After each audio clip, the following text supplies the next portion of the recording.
Bom dia, irmãos e irmãs, a graça e a paz estejam com cada um de vocês.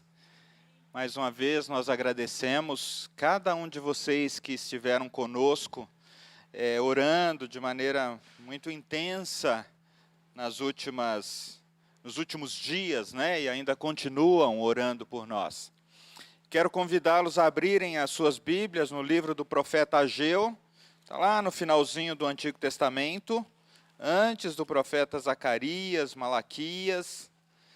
Ageu capítulo 2.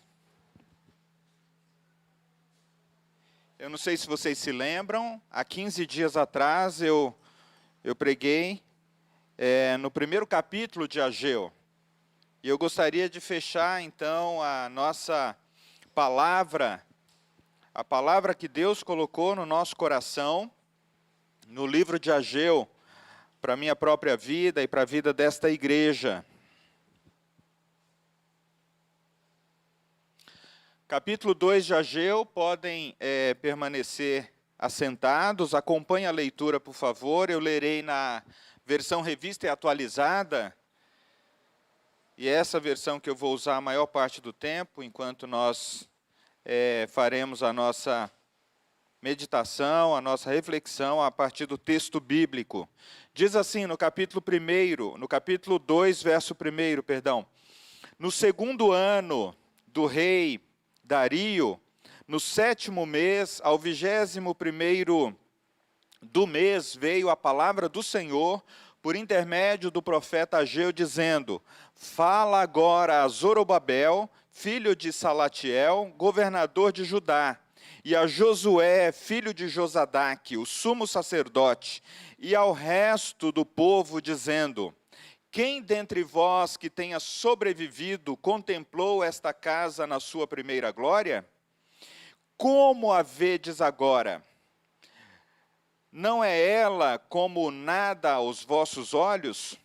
Ora, pois, sê forte, Zorobabel, diz o Senhor, e sê forte, Josué, filho de Josadaque, o sumo sacerdote, e tu e todo o povo da terra, sê forte, diz o Senhor, e trabalhai, porque eu sou convosco, diz o Senhor dos Exércitos, segundo a palavra da aliança que fiz convosco, quando saístes do Egito, o meu espírito habita no meio de vós, não temais, porque assim diz o Senhor dos Exércitos, ainda uma vez dentro em pouco farei abalar o céu, a terra e o mar e a terra seca, farei abalar as nações e as coisas preciosas de todas as nações virão, e encherei de glória esta casa, diz o Senhor dos Exércitos.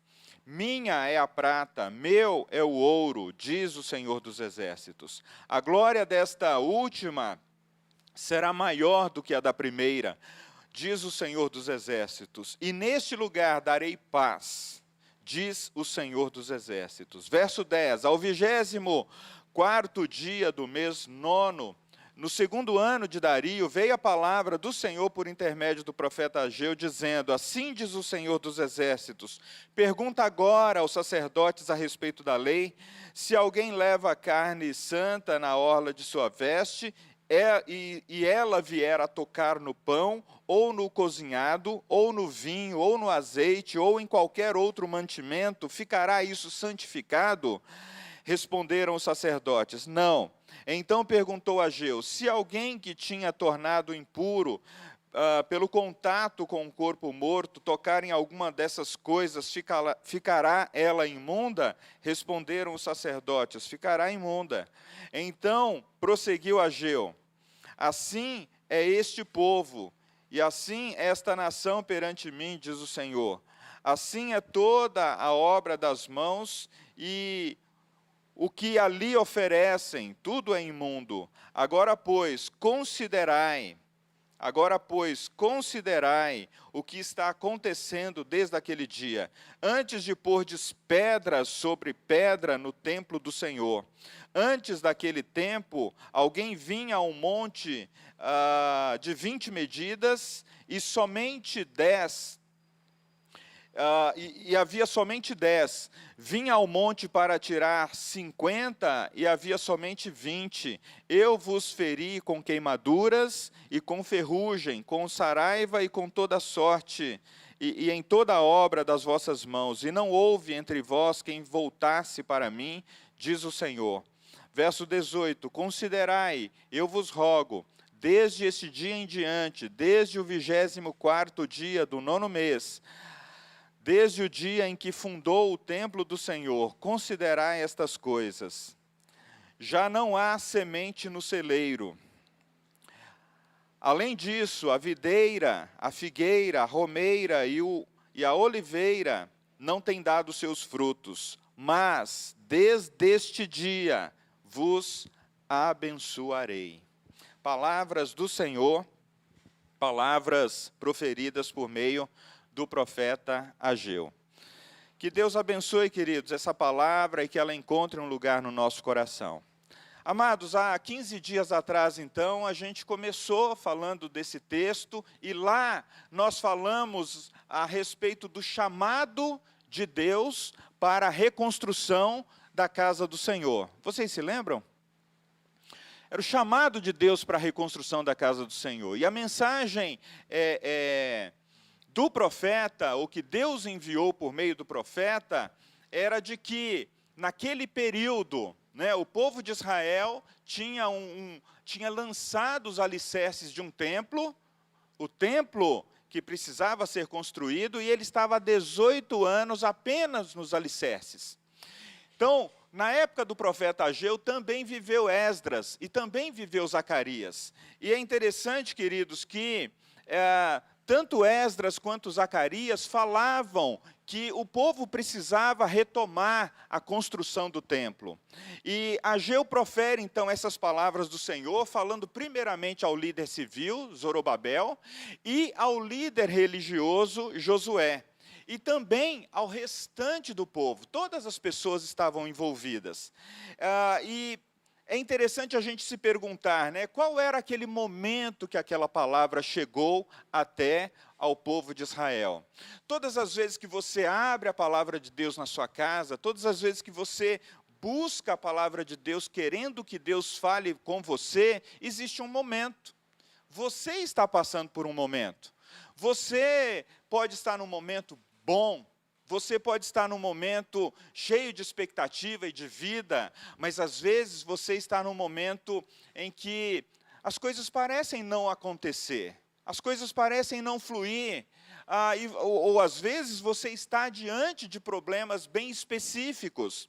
Você pode estar diante de um diagnóstico médico difícil, você pode estar diante de uma carreira profissional que não decola, que não vai, você pode, inclusive, estar passando por um tempo de desemprego prolongado. Nós vemos que o nosso país está passando por muitas dificuldades. Você pode estar passando por um tempo também de esfriamento espiritual. Você fala, poxa vida, eu já tive dias melhores com Deus, eu já tive dias em que eu sentia que a minha comunhão com Deus era mais fácil, era mais tranquila, era mais direta. E aí você recebe a palavra pensando, em que momento da vida eu estou. É importante a gente pensar isso.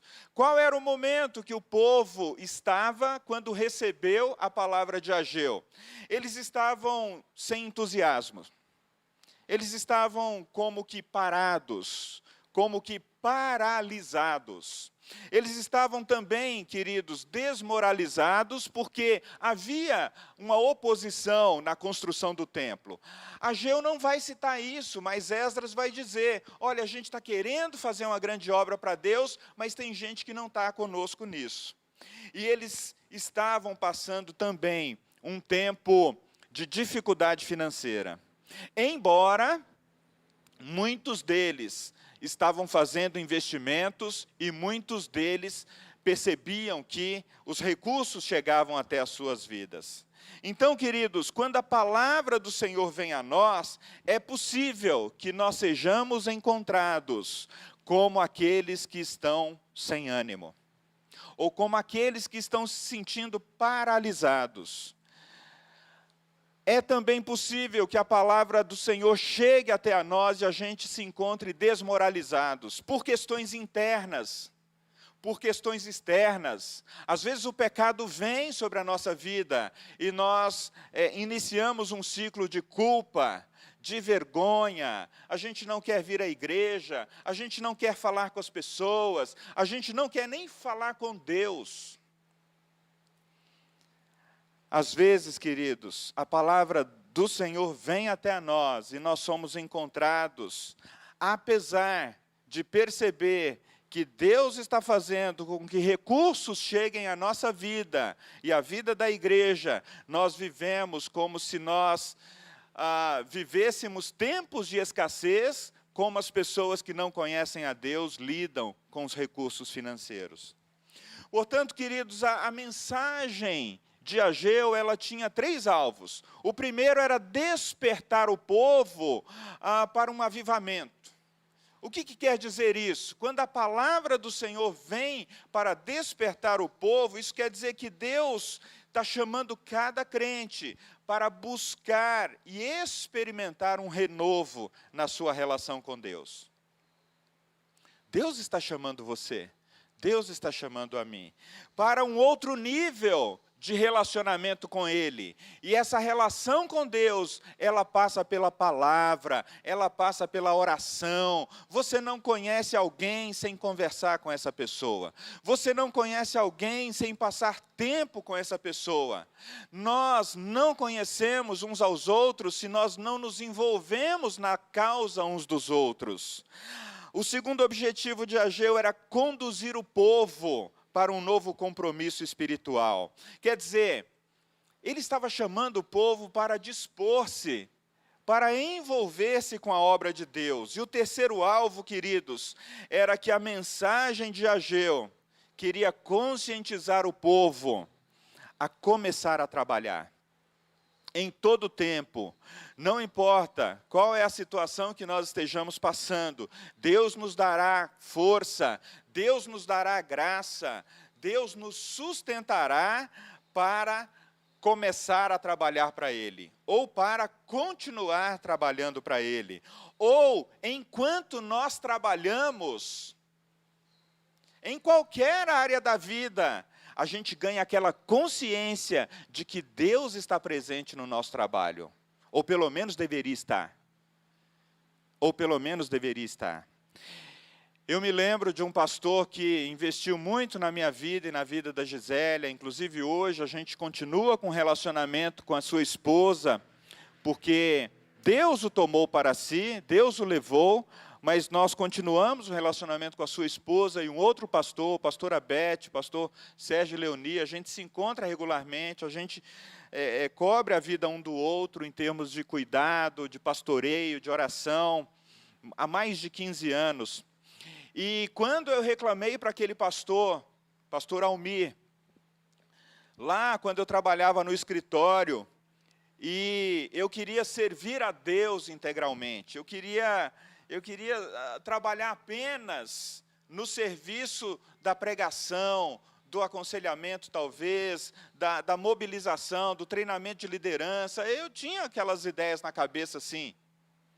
E eu trabalhava numa empresa, uma boa empresa, que trazia recursos para a minha casa, que nos deu condições de financiar um apartamento e até concluir o pagamento desse apartamento. Mas eu ali, insatisfeito, pensando, no dia que eu estiver trabalhando só para Deus, aí sim eu vou ser feliz. E um dia eu fui tomar café com esse pastor, e eu falei do meu coração para ele. E ele falou assim, mas você acredita que você trabalha o mês inteiro ali dentro daquela empresa apenas pelo salário que vai chegar? Aquilo colocou um ponto de interrogação enorme na minha cabeça, né? Você não fala com as pessoas não se queixam da vida, você não tem uma palavra para eles, você é pastor, onde Deus te levar? E aí, a partir daquele dia, queridos, eu comecei a agir como pastor, ou como um discípulo de Jesus, no meu trabalho. Eu comecei a parar de fazer aquela divisão. Não, de segunda a sexta eu estou trabalhando, procurando sustento para minha casa, e no final de semana ou quarta-feira à noite eu estou buscando a Deus. Vocês estão compreendendo? Você e eu não podemos fazer essa divisão. Todos os lugares que nós vamos, nós somos representantes do Senhor, nós somos a luz do mundo, nós somos o sal da terra, como Jesus disse aos discípulos, dizendo, olha, vocês sois a luz do mundo, o sal da terra. Então você não pode se esconder, você não pode colocar a luz debaixo de uma mesa ou debaixo de um lugar. Você não pode deixar o sal dentro do saleiro, você tem que estar em contato para fazer a diferença.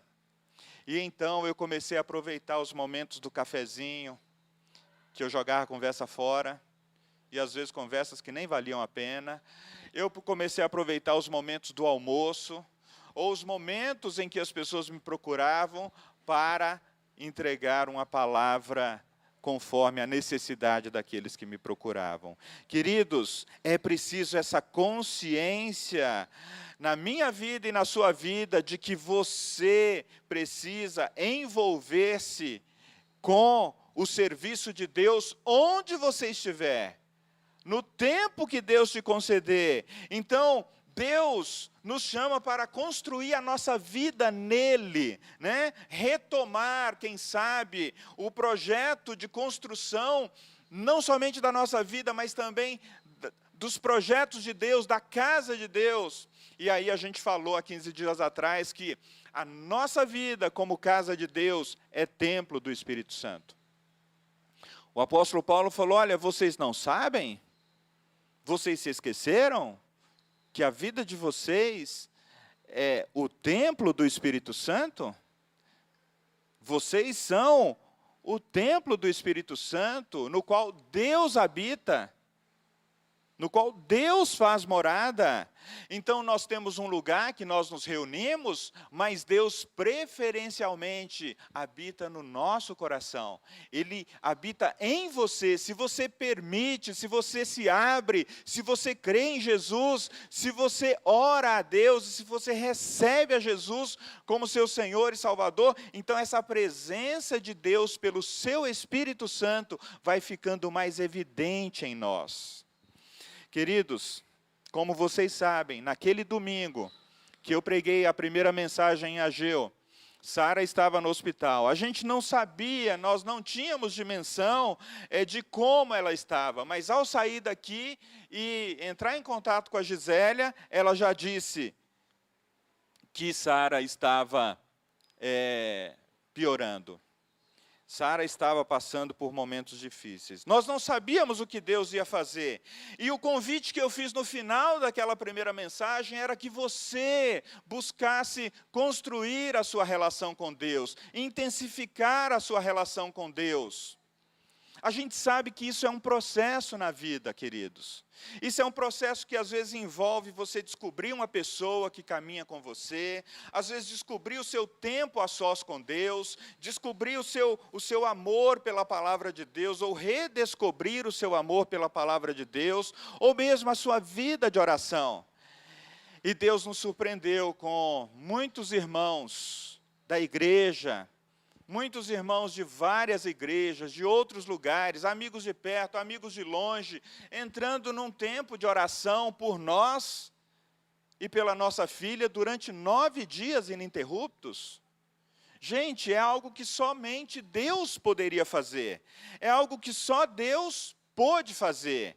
E o propósito colocado no coração da missionária Isolina era de que enquanto Sara estivesse passando um risco de morte, nós permaneceríamos ali. E louvado seja o nome do Senhor, irmãos. Houve um momento em que realmente Deus mudou as coisas. Embora Sara permanecesse entubada, embora eu falasse com a Gisélia e os altos e baixos acontecessem, mas havia assim uma alegria na oração, havia um fluir de Deus enquanto orávamos, havia uma liberdade de estar diante de Deus. E aí, Isolina me lembrou de algo interessante. Ela falou, Daniel, porque ela me via assim meio tristão, né, cabisbaixo. Quando Deus já fez no mundo espiritual as coisas, a gente ainda precisa perseverar na oração para que elas aconteçam no mundo físico. É como aquela oração do profeta Daniel, quando ele orava a Deus, e o texto diz que por 21 dias havia uma batalha, porque havia uma oposição no mundo espiritual para que a resposta chegasse até a ele. Irmãos, eu confesso que enquanto nós estávamos ali, e vinha aqueles altos e baixos, e às vezes eu chegava no hospital e encontrava minha filha no meio de uma crise, o meu coração se atemorizava. O meu coração se atemorizava. E agora ontem, Gisélia passando o dia comigo e contando alguns detalhes, eu falava, meu Deus, ainda bem que ela me poupou disso. Eu não teria condições de ficar ali como ela ficou com a sua filha. Com a minha filha, eu não teria condições. Teve uma das crises que o pessoal falou, pai, sai da UTI, sai. Queremos ter trabalho de socorrer mais um aqui não. Mas ao mesmo tempo, eu vinha para o tempo de oração, para o tempo de louvor, e Deus levantava, e Deus nos levantava novamente. Queridos, eu gostaria de perguntar a você, para que você reflita no seu coração, a gente vai ter tempo para pensar e responder sobre isso, até mesmo conversar, o que você experimentou pessoalmente ao perseverar em oração nesses últimos dias? Talvez você estava orando por Sara, mas Deus estava fazendo coisas em você. Talvez nós estávamos com foco na família pastoral, mas Deus estava fazendo algo na igreja de Vila Sônia. Então a pergunta é pertinente, o que Deus está nos ensinando sobre oração e dependência dEle? Como é que a gente pode aprofundar um pouquinho mais nesse tema, nesse assunto? Queridos, eu não quero fazer do momento da Sara, ou do momento da nossa família, ou momento da igreja. Mas vocês percebem que, às vezes, Deus está querendo trabalhar conosco a partir de um tema, e a gente quer mudar de assunto? Às vezes, há alguém sofrendo no meio de nós, e a gente está seguindo a vida. Tá bom, eu vou orar por você. Tá bom, eu vou orar por você. E Deus, queridos, está nos mostrando que como nós podemos ser o corpo de Cristo para o outro, não apenas em tempos de enfermidades físicas. O pastor Bill Hybels, ele dizia na sua igreja, nos Estados Unidos, uma igreja grande, uma igreja de milhares de membros, que ninguém deveria se sentir sozinho no corpo de Cristo. Já pensou se esse for o nosso alvo, se é isso que Deus estiver querendo nos ensinar? Ninguém deveria se sentir sozinho no corpo de Cristo. Ninguém deveria passar por uma crise sozinho. Ninguém deveria passar por tempos de dor e aflição sem que o corpo de Cristo pudesse abraçá-lo, estender as mãos, levar as suas orações diante de Deus. É como aquela imagem do paralítico que tinha 4 amigos, e eles pegaram ele na maca e o levaram até a presença de Jesus. Nós nos sentimos literalmente como aqueles que foram pegos pelos amigos, por vocês, e foram conduzidos até a presença de Jesus nesse dia.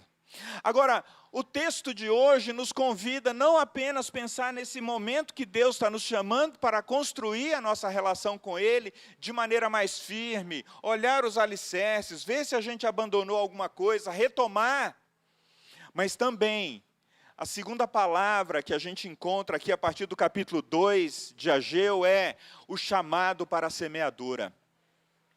Deus está nos chamando para semear, queridos. O que vem à sua mente quando você ouve que Deus está chamando a sua igreja para semear a sua palavra? O que vem à sua mente? Talvez a gente possa pensar, nossa, pastor, essa é uma imagem complicada para mim. Eu nunca plantei nem um feijão, né? Um feijãozinho assim, como se fala na escola. Eu nunca preparei a terra. Eu nunca... tinha aquela experiência do algodãozinho lá, que você deixava lá, né? O feijãozinho, para ver ele... Mas essa ideia de semear, de plantar, eu não estou muito atento a isso. Queridos, para que você e eu tenhamos a motivação correta, há 3 perguntas geradoras no verso de número 3 do capítulo 2, que o profeta diz. Veja só, se você tiver com a sua Bíblia aberta, capítulo 3, ele diz assim: quem de vocês que tenha sobrevivido contemplou este templo na sua primeira glória?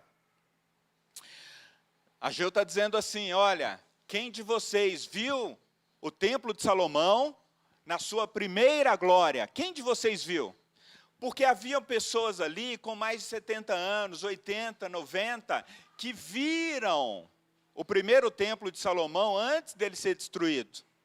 A segunda pergunta, geradora de motivação, e uma motivação duradoura, queridos irmãos e irmãs, e como vocês veem agora? Interessante, né, o profeta perguntando. Como é que vocês estão vendo agora? Por acaso, não é como nada aos olhos de vocês? Queridos, isso para nós pode ser significativo, principalmente para quem tem muito tempo na IPI de Vila Sônia. Como é que vocês veem a igreja agora? Como é que vocês veem aquilo que Deus está fazendo? O que Deus está chamando vocês para fazerem? Vocês estão olhando apenas para o melhor momento que a IPI de Vila Sônia passou? Ou vocês estão com a expectativa de que Ele pode fazer coisas novas? E a ideia aqui não é nem se Ele vai fazer algo melhor ou não. Isso aí depende de Deus. Queridos, Ageu, no capítulo 2, ele traz para nós um histórico inesquecível, um dia para não ser desperdiçado com questões menores. Ageu, ele simplesmente quer chamar o povo para dizer assim, olha, assim como lá em Salomão, Deus deu condição para eles construírem um templo, aí ele vai ali para o verso de número 8 e 9, né? Não se preocupem com dinheiro, com recursos financeiros, minha é a prata, meu é o ouro.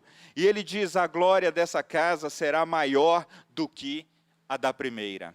E é interessante aqui que os comentaristas, os teólogos vão dizer assim, gente, por que a glória da segunda casa será maior do que a da primeira?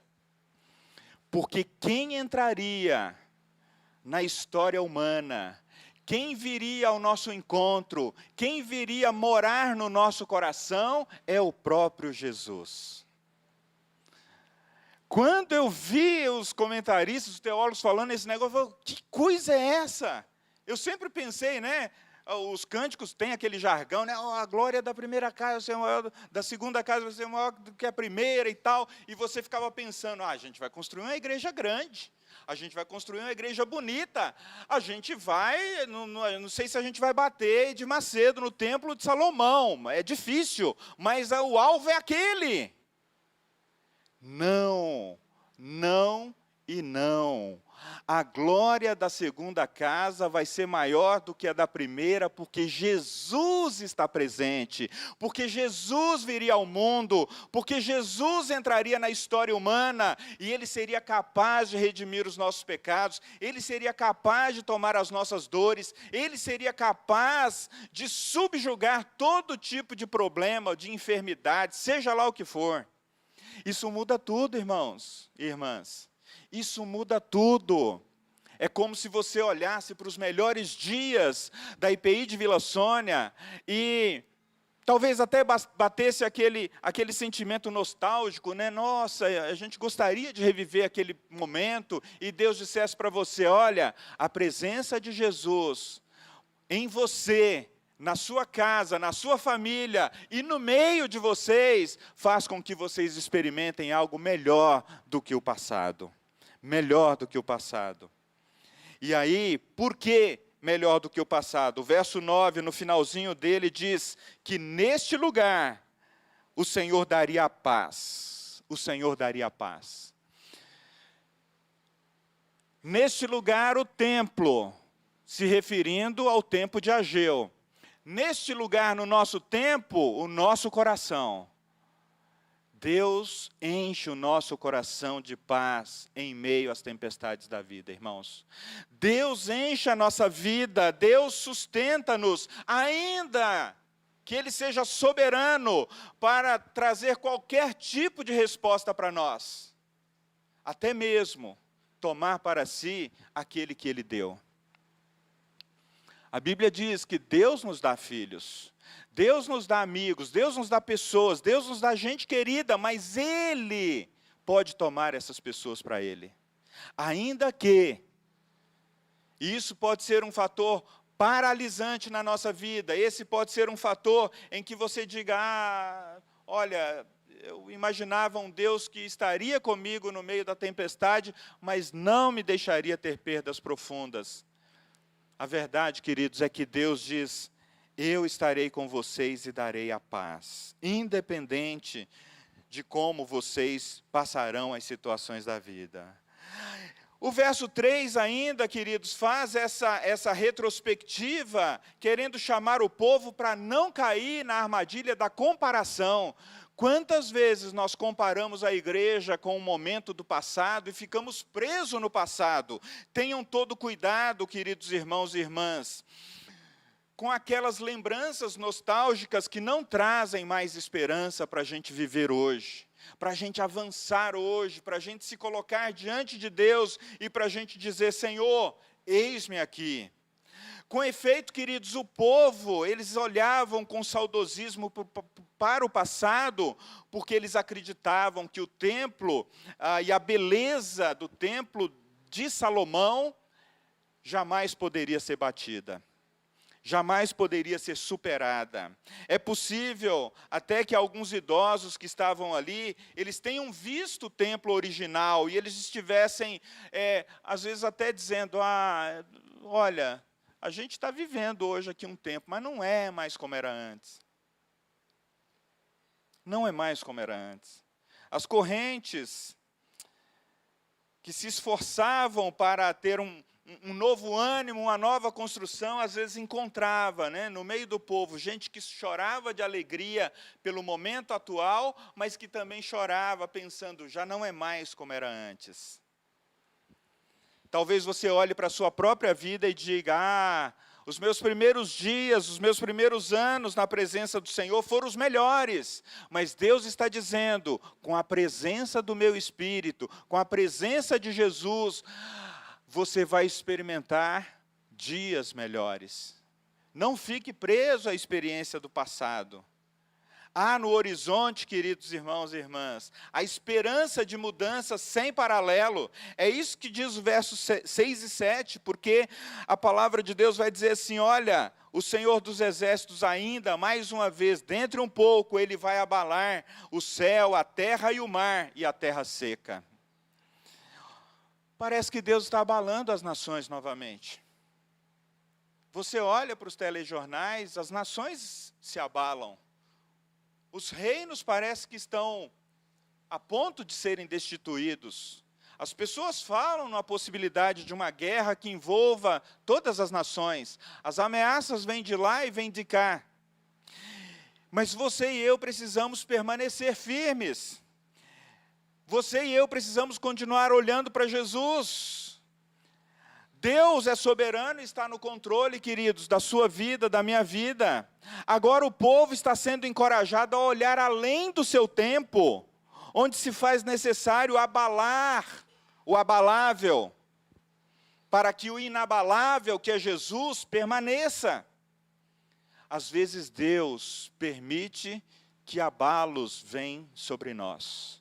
Às vezes Deus permite que abalos venham sobre a nossa casa, sobre as coisas que nós fazemos, sobre os relacionamentos, que às vezes eles estão ali mais ou menos encaixados, mas eles não estão sendo transparentes, eles não estão sendo profundos, eles não estão realmente refletindo o amor de Deus, a comunhão que Deus gostaria que tivéssemos uns com os outros.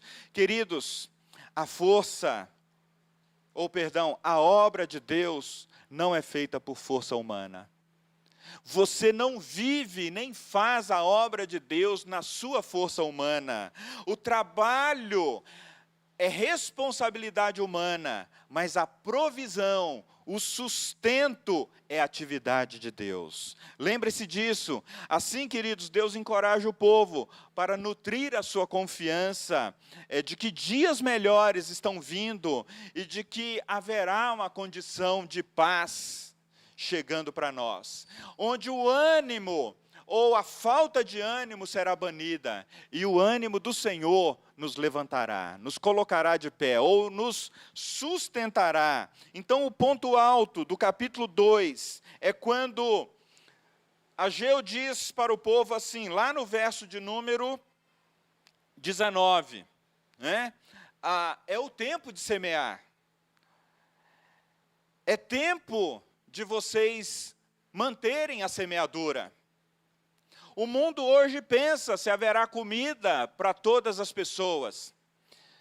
Diz que a cada uma pessoa no planeta, a cada 5 pessoas no planeta, uma é alimentada pela agricultura brasileira. E existe, né, aquele ciúme das nações, existe toda aquela situação política. Agora imagina vocês, queridos, quantos de nós poderíamos alimentar aqueles que estão famintos de Deus, aqueles que estão sedentos de Deus? Quantos de nós poderíamos ser parte desses? Isso quer dizer, queridos, que Deus nos chama a lançarmos a semente com fé, confiando nas promessas de Deus e aguardando com esperança o fruto. Verso 18, considerai, eu vos rogo, desde este dia em diante, né? Isso era mais ou menos o mês de dezembro, o mês da semeadura, o mês que você semeia para preparar ali para a colheita. Desde esse dia em diante, em que havia ali a fundação do templo, considerai. Chegou o tempo da mudança, o tempo da virada. Deus quer ver-nos agora. A nossa fé com obras. Nós somos muito bons para declarar, né, que nós temos fé, mas agora, queridos, Deus nos chama para nós exercitarmos a nossa fé. O povo estava lançando a semente antes, ou fora do momento em que Deus estava dizendo para eles fazerem. É importante a gente lançar a semente no momento em que Deus está dizendo para a gente lançá-la. Você já teve a experiência de falar com alguém fora do tempo? Você fala, eu estou num relacionamento aqui, não, é para falar de Jesus? Então vou aproveitar qualquer situação. E você perceber que lançou a semente fora do momento? A semente cai, às vezes, no terreno duro, às vezes cai no meio dos espinhos, às vezes... Mas há um momento em que Deus está dizendo, lança, porque agora o coração da pessoa está preparado. A terra está boa, o momento é propício. Queridos, nós podemos lançar a semente, nós não temos garantia nenhuma a respeito da colheita, porque é Deus quem realiza essas coisas. Na parábola dos semeadores, o texto diz que o semeador, ele coloca a semente na terra, ele vai dormir, ele não sabe o que acontece durante a noite. Você e eu precisamos dessa confiança, queridos. E o profeta, ele sabia, e ele havia recebido uma palavra do Senhor nesse sentido. É por isso que, no verso 19, embora na minha versão, está, já não há semente no celeiro, ponto, afirmação. Mas eu gosto de uma versão da Bíblia, na versão do King James, que ele coloca uma pergunta aqui, já não há semente no celeiro? E se essa pergunta fosse dirigida a nós, queridos irmãos e irmãs, não há semente no nosso coração? Não há semente em fartura na nossa vida? A semente é a palavra de Deus. Deus tem semeado tanto em nós nos últimos tempos, queridos, que se a gente estiver juntando essas sementes no celeiro do coração, eu imagino que tem muita semente. Agora, cuidado, Porque pode ser que algumas dessas sementes já estão com caruncho, já não estão num bom estado de se plantar, porque elas estão passando do ponto.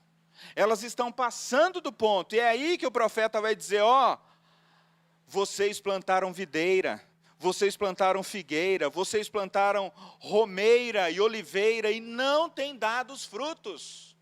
E não tem dado os frutos, mas desse dia em diante eu vos abençoarei.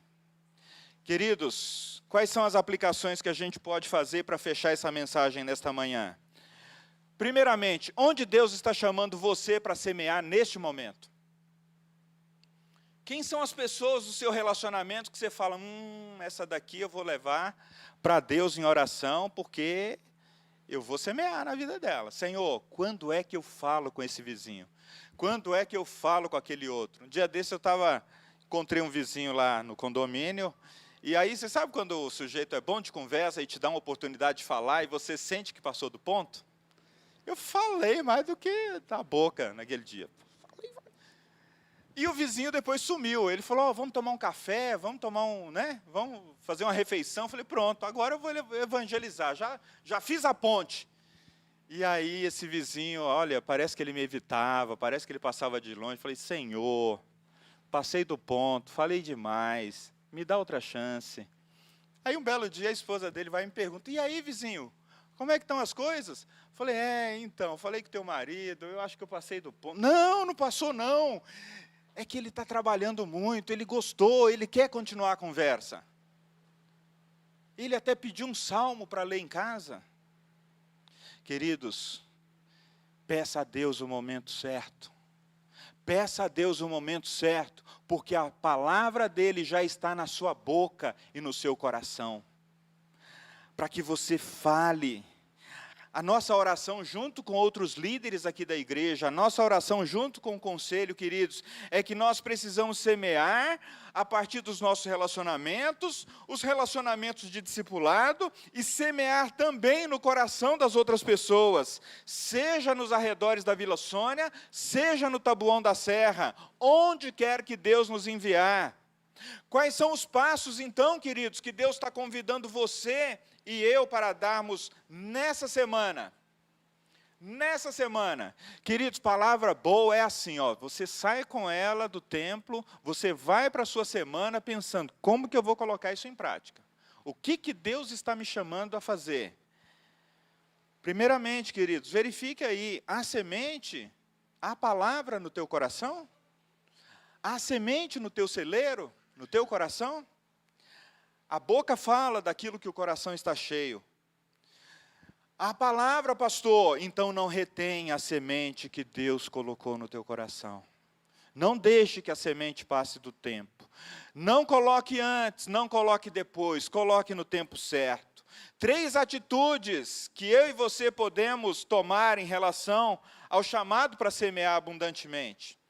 Nós oramos, queridos, e nós entendemos que no Pirajussara nós vamos não apenas realizar um projeto social que leva reforço escolar, que leva esporte, que leva música, mas nós queremos semear a palavra. E ontem à tarde eu estava ali junto com a Gisélia. E havia uma mulher com o coração aberto para ser semeado. E durante uns 20 ou 30 minutos, ela também é enfermeira, Gisélia contava o testemunho da Sara, e aquela mulher dizia, mas como que isso aconteceu? Não, os parâmetros estavam assim, estavam assado, eu não sei de parâmetro nenhum, e a mulher, como? Não acredito, não, vou falar com o médico lá, não, você está falando, eu falei, bem, você não estava cansada quando viu aqueles parâmetros? Não, foi isso mesmo, foi isso mesmo. E aquela mulher dizendo, Deus fez um milagre. Enfermeira, de UTI também. E ela dizia, olha, eu até gostaria de estar nesses grupos de oração, mas eu trabalho de noite, eu não tenho tempo. E a Gisélia já começou semeando ali, olha, a questão não é se você vai ao templo, a questão é você e Deus. Deus está te chamando para isso. Então, queridos, ore e peça a Deus pessoas para testemunhar. Ore e peça a Deus para que a gente possa plantar uma nova igreja no Pirajussara. Pergunte a Deus como Ele quer o seu envolvimento, seja na igreja em Vila Sônia, seja no Pirajussara. A segunda coisa, queridos, que você também pode pedir para Deus, ou perguntar se Deus está falando com você, Ele está me chamando para servir numa equipe, para testemunhar lá? Deus está me chamando para isso? A oração todo mundo pode, viu? Não tem ninguém que escapa aí. Está todo mundo já alistado. Mas às vezes Deus está te falando assim, não, além de orar, você vai servir lá. Você vai lá encontrar o seu lugar. E em terceiro lugar, queridos, o que Deus está falando com você a respeito de contribuir financeiramente? Como é que você pode contribuir mensalmente para que a gente possa plantar uma igreja lá?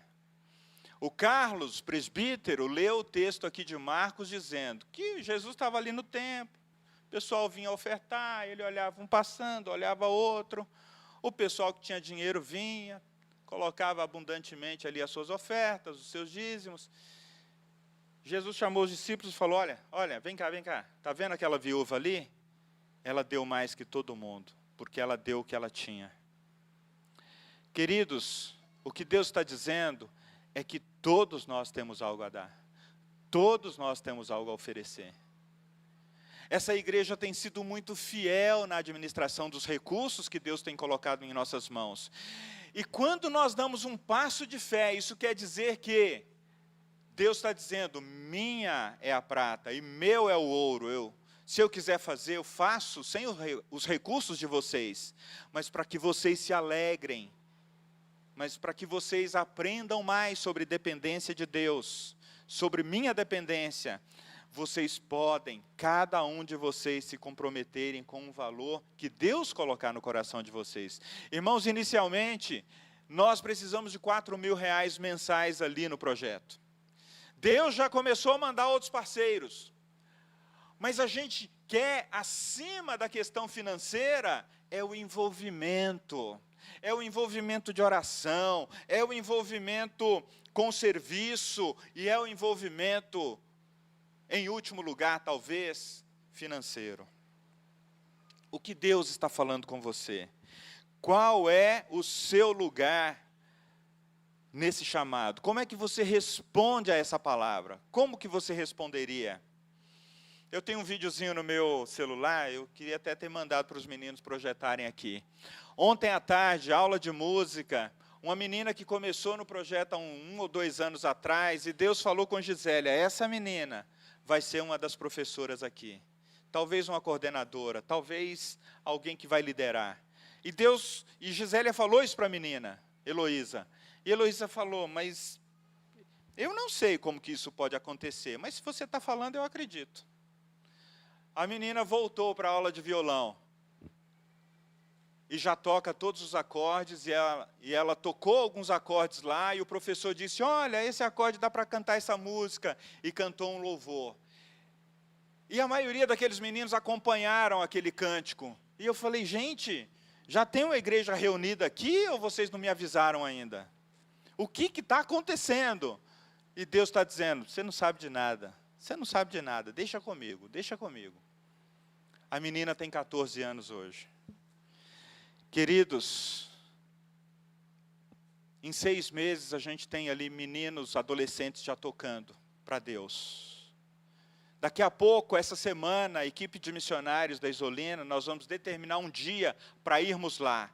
Antes de abrir para culto, seja lá o que for, nós vamos chegar lá e perguntar, Deus, o que o Senhor está fazendo aqui e na vida dessas famílias? Nós queremos nos juntar ao Senhor. Nós não queremos plantar nem antes nem depois, mas a semente vai estar disponível e sendo lançada no solo. Deus nos pergunta mais uma vez, há semente no teu celeiro? Há semente no teu coração? Eu sei que há, a pergunta é retórica. Há semente no teu coração? Certa vez um pastor disse para mim e para a Gisélia, esse casal que é muito amado e muito querido por nós, Deus derramou tanto na nossa vida, que a gente sente que a gente deveria semear mais. Já houve algum momento na sua vida que você chegou a essa percepção? Nossa, Deus derramou tanto na minha vida, na minha história, Deus colocou tanta coisa no meu coração, Deus me cuidou, Deus me cercou de carinho, de afeição, apesar de tudo que eu passei. E agora, eu tenho que deixar um pouco disso vir para fora, né? Eu tenho que deixar que essa água flua, eu tenho que deixar que essa luz brilhe, eu tenho que estender os meus braços. Eu não posso mais ficar esperando a volta de Jesus. Queridos, nós não somos daqueles que apenas aguardam a volta de Jesus. Nós dizemos, Maranata, ora vem Senhor Jesus, mas nós fazemos isso servindo, nós fazemos isso amando, nós fazemos isso trabalhando, nós fazemos isso enquanto Deus nos der fôlego de vida, dizendo, Senhor, eis-me aqui, eis-me aqui. Eu pedi para o Lucas mandar essas perguntinhas no grupo da igreja, para você entrar lá e responder. Vocês acharam que eu ia fazer o desafio aqui e ficar por isso mesmo? Não. Eu quero que você se envolva, queridos. Isso é pedagógico. Quando Deus fala com a gente responde. Aí você fala, Senhor, agora eu não sei como é que vai ser, o Senhor me ajuda aí. Me ajuda a ter constância na oração, me ajuda a me envolver, se é isso que o Senhor está me chamando para servir, e me ajuda também, Pai, com essa questão do compromisso financeiro. Irmãos, às vezes Deus só está dizendo para nós assim, olha, eu só queria ver a fé de vocês, eu só queria ver se vocês dariam o primeiro passo. Meu é a prata, minha é o ouro. Minha é a prata, meu é o ouro.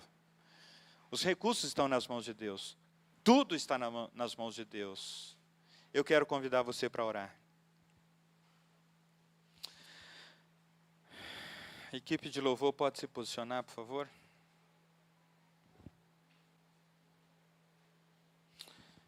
Continue pensando. O que Deus está chamando você? Como Deus está chamando você para responder? Esse é o tempo de semear e aguardar o que Deus fará. Esse é o tempo de semear. Esse é o tempo de semear. Eu soube da Isolina que haviam missionários na Ucrânia que não saíram. Eles entenderam, esse é o tempo de semear, nós não podemos sair. Se Jesus estivesse aqui no meio da guerra, ele não correria, ele não iria embora, ele ficaria para trazer paz, esperança, ainda que o sacrifício fosse a vida. O que Deus está falando com vocês, queridos? O que Deus está falando conosco? Esse é o tempo de semear. Esse é o tempo de semear. Todos nós temos a semente no coração. Todos nós temos a palavra no coração. Nós não podemos retê-la. Nós não podemos guardá-la.